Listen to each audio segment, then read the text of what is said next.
ମୋ ଝିଆଣୀ ଭଉଣୀ ଗଲା ଦିନ ଠାରୁ ବାପ ଘରକୁ ଆସିନଥିଲି। ବହୁତ ଦିନ ହେଇଗଲାଣି, ବର୍ଷେ ପରେ ହେଇଗଲା। ଜମା ଇଚ୍ଛା ହୁଏନି ଆସିବାକୁ। ବୋଉ ସବୁବେଳେ କାନ୍ଦିଲା। ଆସିଲା ପରେ ତ ବୋଉର ଦେଖିଥିବେ ପ୍ରତିକ୍ରିୟା, କେତେ କାନ୍ଦ ତାର। ଆସିକି ପହଞ୍ଚିଗଲା ପରେ ବାପ ଘରେ ବାଢ଼ି ଦେଲେ ଖାଇବା ପାଇଁ ପଖାଳ ଭାତ। ଭାଇଙ୍କ ଝିଅ ବି ଅଛି, ସାନ ଭଉଣୀ ଆସିଛି, ତା ଝିଅଟି ବି ଆସିଛି ମୋ ସାଙ୍ଗରେ।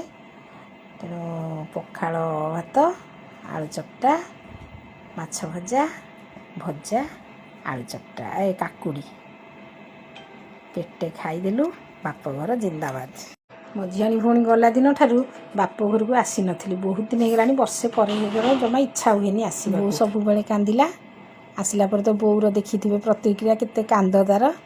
ଆସିକି ପହଞ୍ଚିଗଲା ପରେ ବାପ ଘରେ ବାଢ଼ି ଦେଲେ ଖାଇବା ପାଇଁ ପଖାଳ ଭାତ। ଭାଇଙ୍କ ଝିଅ ବି ଅଛି, ସାନ ଭଉଣୀ ଆସିଛି, ତା ଝିଅଟି ବି ଆସିଛି ମୋ ସାଙ୍ଗରେ। ତେଣୁ ପଖାଳ ଭାତ, ଆଳୁ ଚକଟା, ମାଛ ଭଜା, ଆଳୁ ଚକଟା, କାକୁଡ଼ି ପେଟେ ଖାଇଦେଲୁ।